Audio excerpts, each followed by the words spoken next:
Welcome to the Dark History Podcast. I'm your host, Ben Carter. In the arid, windswept plains of Wyoming, nestled between mountains and desert, lies a stark reminder of a dark chapter in American history. Here, in this remote, desolate location, is the site of the Heart Mountain War Relocation Center, one of 10 concentration camps where Japanese Americans were interned during the Second World War. Often overlooked in historical narratives, these camps bear witness to a time of fear, hysteria, and rampant discrimination that resulted in the forced removal and incarceration of over 120,000 people of Japanese descent, two-thirds of whom were American citizens. Heart Mountain, named after a nearby peak resembling a buffalo heart, was chosen for its isolation and harsh environmental conditions, designed to deter any attempts at escape. The camp, which operated from 1942 to 1945, held approximately 14,000 internees at its peak. They were forced to leave behind their homes, jobs, and lives to reside in hastily constructed barracks, surrounded by barbed wire and armed guards. The internees' lives within the camp were far from easy. They faced overcrowded conditions, insufficient heating during the harsh Wyoming winters, and a lack of privacy. Everyday tasks became immense challenges as they navigated the realities of their confinement. Yet, amidst these hardships, the internees sought to maintain a sense of normalcy. They established schools, farms, and newspapers, displaying a remarkable resilience and community spirit under adverse conditions. Perhaps one of the most poignant aspects of the Heart Mountain story is the No-No Boys, a group of young Japanese-American men who resisted the government's efforts to draft them into the military while their families remained incarcerated. Their resistance was not an act of disloyalty, but a protest against the injustice they and their families were subjected to. Their story is one of resistance and resilience, emblematic of the broader struggle for civil rights and redress. In 1988, over 40 years after the camps were closed, the U.S. government officially apologized for the internment of Japanese Americans, acknowledging it as a grave injustice fueled by wartime hysteria and racial prejudice. The Civil Liberties Act of 1988 granted reparations to surviving internees, but it could not erase the deep scars left by this traumatic experience.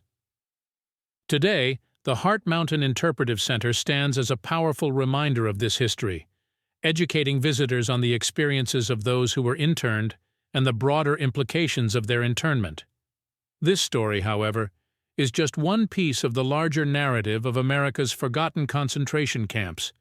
This journey into the past continues to reveal the depths of fear and prejudice, the resilience of the human spirit, and the enduring importance of remembering this dark chapter in American history. Moving beyond Heart Mountain, another forgotten concentration camp was Manzanar War Relocation Center, nestled at the foot of the Sierra Nevada in California. While Heart Mountain was harsh and unforgiving, the arid climate and dust storms of Manzanar presented their own set of challenges. In the spring of 1942, over 10,000 Japanese Americans were forced to relocate to Manzanar. As with Heart Mountain, the internees at Manzanar were subjected to inadequate living conditions, with the barracks poorly equipped to shield them from the dust storms that often whipped through the camp. Despite this, the internees managed to cultivate gardens and orchards, transforming their arduous environment into one of beauty and resilience. As in Heart Mountain, the internees established schools, churches, and community organizations, demonstrating their determination to maintain a semblance of normal life. And yet, the barbed wire fence enclosing the camp served as a constant reminder of their forced isolation and confinement. Manzanar, too, witnessed resistance among the internees. In December 1942, the arrest of a camp leader sparked the Manzanar Riot, a protest that resulted in 2 deaths and numerous injuries. The riot highlighted the tension and frustration simmering beneath the surface of daily life in the camp, a stark reminder of the injustice and hardship the internees were enduring. One notable figure from Manzanar was Ralph Lazo, a Mexican-American teenager who voluntarily lived in the camp in solidarity with his Japanese-American friends. His story underscores the deep bonds of friendship and community that were forged within the camps, despite the adversity. Following the end of the war, The site of the Manzanar War Relocation Center was largely forgotten until 1972, when it was designated a California State Historic Landmark. In 1992, it was declared a National Historic Site, and today it is home to a museum that chronicles the experiences of those who were interned there. The stories of Heart Mountain and Manzanar are woven into the fabric of the broader narrative of America's forgotten concentration camps, each contributing unique perspectives and experiences. They underscore the catastrophic consequences of fear and prejudice, while also illuminating the resilience and resourcefulness of those who were unjustly interned. The legacy of these camps, their stories of struggle, resistance, and survival, continues to resonate, serving as potent reminders of a dark chapter in American history. In the intricate tapestry of America's forgotten concentration camps, one must not overlook the key figures and power structures that played pivotal roles in these events. At the highest level, President Franklin D. Roosevelt authorized the internment with Executive Order 9066, which granted the U.S. military the authority to designate areas from which any or all persons may be excluded. This broad language allowed for the forced removal and internment of Japanese Americans, as well as others deemed threats to national security. General John L. DeWitt, head of the Western Defense Command, was instrumental in implementing the order on the West Coast. He infamously stated, "A Jap's a Jap. It makes no difference whether he is an American citizen or not." This sentiment underpinned much of the wartime hysteria and racism that fueled the internment. Inside the camps, power structures were often self-organized among the internees. They elected block managers who liaised between camp inmates and administration, resolving day-to-day issues. Some camps also had elected judges who decided minor disputes. Despite the oppressive circumstances, the internees strived to maintain a sense of order and community. However, power structures were also externally imposed. The War Relocation Authority, or WRA, was the U.S. government agency established to handle the internment. Its director, Dylan S. Meyer, was a main proponent of the assimilation policy, aiming to disperse Japanese Americans into mainstream society after the war. The WRA also ran loyalty tests, seeking to separate loyal internees from disloyal ones, a move that further strained camp communities. Prominent figures also emerged from within the internee population. Fred Korematsu, for instance, resisted the internment and was subsequently arrested. His case reached the Supreme Court, which sadly upheld the constitutionality of the internment in 1944. However, Korematsu's courage and his case would later play a significant role in the redress movement. Then there was Gordon Hirabayashi, a student who openly defied curfew and exclusion orders. His case, like Korematsu's, reached the Supreme Court, which ruled against him. Years later, his conviction was overturned, highlighting the long-term legal battle against the internment's injustices. These figures and structures are critical components of the narrative, personifying the forces of authority and defiance that coalesced within America's forgotten concentration camps. They illustrate the complexities of the internment, which was not merely an act of mass displacement, but a complex interplay of power, resistance, and human resilience amid adversity. Within the confines of these camps, life was marked by a stark contrast between the barren landscapes and the vibrant cultural activities initiated by the internees. It was a testament to the indomitable spirit of these individuals who, despite grueling circumstances, sought solace in expressions of their cultural heritage. In the face of adversity, the internees created a semblance of normal life. Schools were established for the children, complete with textbooks and homework. Recreational activities such as baseball games, sumo wrestling tournaments, and movie nights were organized. Artists among the internees painted scenes of their daily life, while writers penned poems and short stories reflecting their experiences.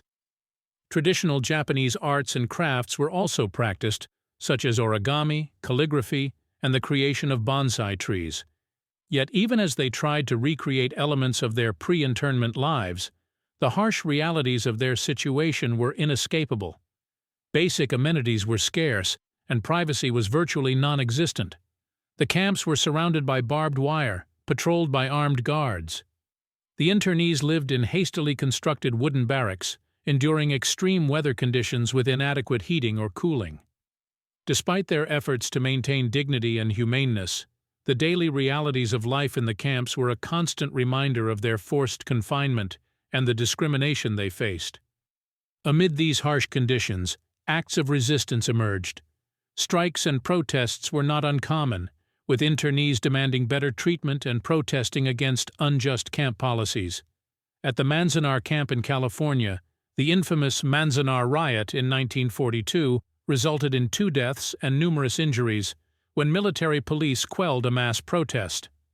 Such acts of defiance demonstrated the internees' refusal to submit passively to their unjust treatment. Simultaneously, outside the camps, a different kind of resistance was brewing. Activist groups such as the Japanese American Citizens League began lobbying against internment and spreading awareness about the plight of the internees. Legal challenges were brought against the government, questioning the constitutionality of the internment.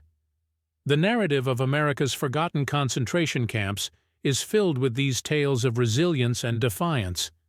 From cultural activities that sought to preserve their heritage to protests that challenged their confinement, the internees resisted their circumstances in myriad ways. Amid the bleakness of internment, these stories illuminate the enduring spirit of those unjustly incarcerated, a testament to human resilience in the face of systemic oppression. As the war progressed, the conditions within the camps worsened. The camp's administrators, insensitive to the cultural needs of the internees, often failed to provide adequately for their sustenance. Food rations were meager and lacked the familiar flavors of Japanese cuisine. The scarcity of fresh fruit and vegetables led to widespread malnutrition among the internees. Moreover, the lack of proper medical facilities in the camps exacerbated health problems. Inadequate sanitation and crowded living quarters bred disease, with outbreaks of dysentery, tuberculosis, and other illnesses common. Many of the internees were elderly or children, for whom these conditions were particularly devastating. Despite the presence of hospitals in some camps, medical supplies were limited, and there were often not enough trained medical personnel to care for the sick. The forced confinement and harsh conditions took a toll on the mental health of the internees. Depression, anxiety, and other psychological issues were pervasive. Suicide rates among the internees were alarmingly high, a tragic reflection of the despair and hopelessness that pervaded the camps. The treatment of the internees was not only inhumane, but also brutal at times. Instances of physical abuse by camp officials were reported, and the internees lived under the constant threat of arbitrary punishment. The military police who guarded the camps were quick to use force, often responding violently to even minor infractions. The fear of such reprisals further stifled any form of dissent within the camps. Yet even in the face of such atrocities, the internees continued to resist. In addition to the protests and legal challenges mentioned earlier, there were other forms of nonviolent resistance. Some internees resisted by maintaining their cultural traditions, viewing this as a form of defiance against their captors' attempts to erase their identity. However, it is crucial to note that not all resistance was met with approval, either by the authorities or by other internees. The divisive issue of loyalty to the United States caused significant tensions within the camps. Some internees felt that cooperating with the authorities was the best way to demonstrate their American loyalty and hasten their release. Others felt that any form of cooperation was akin to capitulating to their oppressors. These differing views often led to conflicts among the internees, adding another layer of complexity to their plight. The escalation of atrocities within America's forgotten concentration camps paints a grim picture of the internment experience. However, it also underscores the remarkable resilience of the internees, who continued to resist their unjust treatment in numerous ways, despite the dire circumstances they faced. Despite the high tension and oppressive atmosphere that permeated throughout the camps, there were also moments of quiet resistance that should not be overlooked. Silence in itself became a form of protest. When asked to pledge their allegiance to the United States, some internees responded with silence, refusing to renounce their loyalty to the land of their ancestors. While this did not change their status in the eyes of the government, it was a personal act of defiance that allowed them to maintain a sense of dignity and self-respect. Moreover, cultural preservation became a significant form of resistance. Traditional arts, crafts, and practices were kept alive within the camps. Internees taught the younger generation how to maintain their cultural heritage and the importance of their roots. By continuing to practice their traditions, they refused to allow their captors to erase their identity, further asserting their humanity in the face of dehumanizing conditions. Another form of silent resistance was the creation and maintenance of gardens within the camps. These green spaces served as a refuge from the bleak surroundings, offering a sense of normalcy and hope amidst the harsh realities of internment. Each plant nurtured, each flower bloomed was a testament to the determination of the internees, a silent protest against their harsh conditions. Resistance also took the form of documentation. Within the confines of the camps, internees took it upon themselves to record their experiences, capturing the everyday life and struggles within the camps. Despite the risk, some internees kept diaries, wrote letters, and even managed to smuggle out photos, ensuring that their experiences would not be forgotten. The consequences of these acts of silent resistance were mixed. Some were met with reprisals, further underscoring the severity of the situation. Others were tolerated, perhaps because they were viewed as harmless, or because their significance was underestimated by the camp authorities. Regardless, these acts of resistance played a pivotal role in maintaining the spirit and identity of the internees, helping them to endure their ordeal. The resistance within America's forgotten concentration camps was multifaceted, ranging from silent defiance to overt protest. Regardless of the form it took, it was a testament to the resilience and determination of the internees, who refused to be broken by their unjust treatment. Their resistance is a crucial part of the narrative, a testament to their indomitable spirit in the face of adversity. One of the most significant forms of resistance to emerge from within the confines of the camps was the act of exposure and documentation. Internees, under the risk of punishment, defied regulations to reveal the reality of life within the camps to the outside world. They understood the power of a shared narrative, the importance of bearing witness to their collective experiences, of ensuring they were not forgotten or minimized by history. The documentation took varied forms. Many internees wrote letters to friends and family, documenting the day-to-day hardships faced within the camps. These letters, often smuggled out of the camps, offered a glimpse into the harsh realities that were hidden behind the barbed wire fences. They described the cramped living conditions, the lack of proper sanitation, the unpalatable food, and the constant surveillance. In addition to these letters, some internees maintained diaries, capturing their personal feelings and reactions to their circumstances.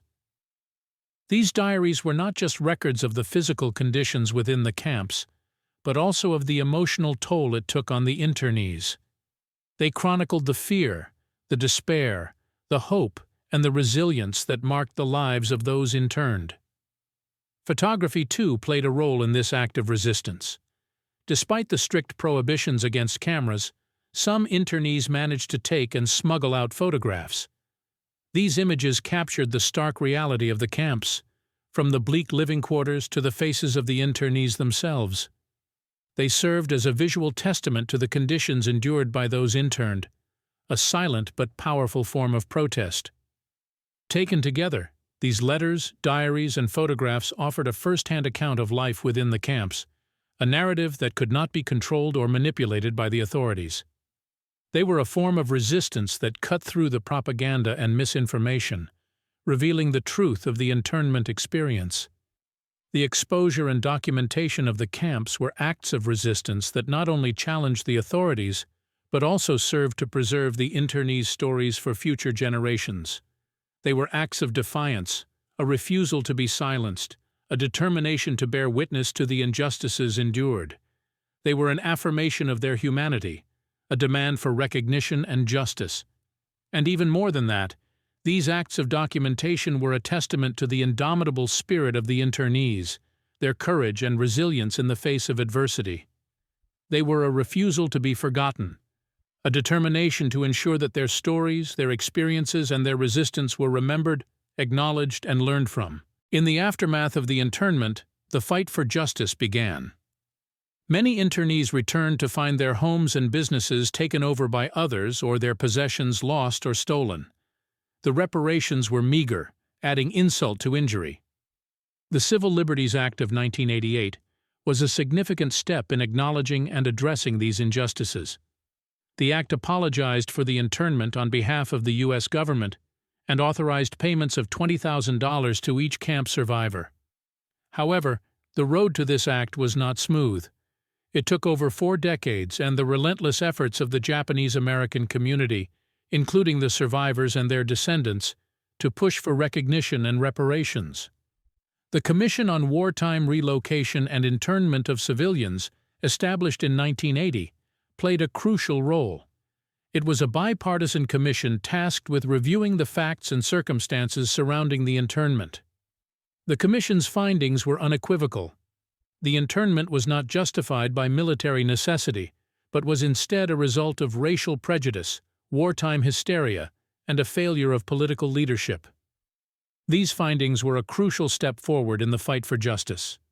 They helped pave the way for the Civil Liberties Act, which was not just about monetary compensation, but also about public acknowledgement and apology. The act was an admission of guilt, a recognition of the wrongs committed, and a promise that such an injustice would not be repeated. Yet despite this formal acknowledgement and reparations, the scars of the internment remained. For many survivors, the physical and psychological trauma had lifelong impacts. The internment disrupted education, careers, and families, effects that spilled over into subsequent generations. The fight for justice also extended beyond the confines of the U.S. In 1988, the Canadian government issued a formal apology to Japanese Canadians interned during World War II and provided individual compensation. Similar inquiries and reparations have occurred in other countries, reflecting a global reckoning with this dark chapter of history. The struggle for justice, however, is more than just about reparations or formal apologies. It is also about memory, about ensuring that the internment and the experiences of the internees are not forgotten.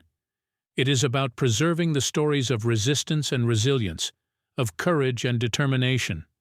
It is about learning from the past to ensure that such injustices are not repeated. The fight for justice, in this sense, is a fight for history, a fight for memory, a fight for the future. It is a fight that continues to this day.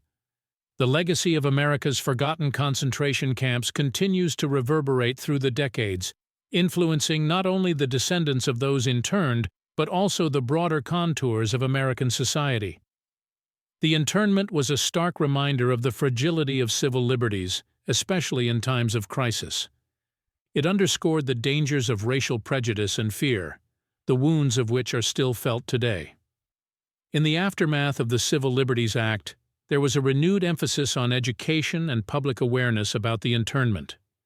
This was not just about remembering the past, but about equipping future generations with the knowledge and understanding needed to prevent such injustices from happening again. Schools started incorporating the internment into their curriculum, museums held exhibits, and books and films began to explore this dark chapter of American history. These efforts were not without their challenges. The internment was, and still is, a deeply uncomfortable topic for many. It challenges the narrative of American exceptionalism, revealing a time when the nation fell short of its ideals. Yet, it is precisely this discomfort that makes remembering the internment so crucial. It is a reminder of the constant need for vigilance and the importance of standing up against injustice. The legacy of the internment also played a role in shaping policy and legal decisions. It served as a stark reminder of the dangers of unchecked executive power and the need for judicial oversight. In the years following the Civil Liberties Act, there have been several cases where the internment was cited as a cautionary precedent, a stark reminder of the potential for abuse in times of crisis. Yet, despite these efforts, the internment remains a largely forgotten chapter of American history. Many Americans are still unaware of this period, its causes, and its impacts. This lack of awareness underscores the ongoing need for education and public dialogue about the internment. The legacy of America's forgotten concentration camps is not just about the past, but about the present and the future. It is about recognizing the injustices of history, understanding their impacts, and learning from them. It is about ensuring that the stories of the internees and their descendants are heard and remembered. It is about acknowledging the wounds of the past, seeking healing, and working towards a more just and equitable future. The legacy of the internment is a testament to the resilience and determination of those who were interned, a reminder of the enduring struggle for justice, and a call to action for all who believe in the ideals of liberty and equality. And so, we are left with pressing questions that demand our attention. How do we reconcile the ideals of a nation with its historical reality? How do we ensure that the lessons of the internment are not lost in the annals of history? How do we honor the memory of the internees and their descendants? These questions do not offer easy answers, but they are significant in facilitating our understanding and shaping our collective memory. Perhaps one of the most powerful ways to keep the memory of the internment alive is through storytelling. The narratives of the internees, their descendants, and the communities affected by the internment hold a wealth of knowledge and insights. They humanize the historical facts, bringing to light the real-life impacts of the internment on individuals and families. They serve as powerful reminders of the resilience and courage of those who survived, and a testament to the enduring human spirit in the face of adversity. Equally important is the critical examination of the societal and political conditions that allowed for the internment. This involves confronting uncomfortable truths about racial prejudice, fear, and the abuse of power. It involves acknowledging the failures of the democratic system and the dangers of scapegoating marginalized communities during times of crisis. It is only by understanding these conditions that we can hope to prevent similar injustices in the future. Finally, we must remember that the legacy of the internment extends beyond historical facts and figures. It is embedded in the lived experiences of the internees and their descendants, in the communities that were torn apart, and in the collective conscience of a nation. It is a legacy that continues to shape our understanding of justice, citizenship, and the balance between national security and individual rights. In reflecting on America's forgotten concentration camps, we are reminded of the enduring struggle for justice and the resilience of those who were interned.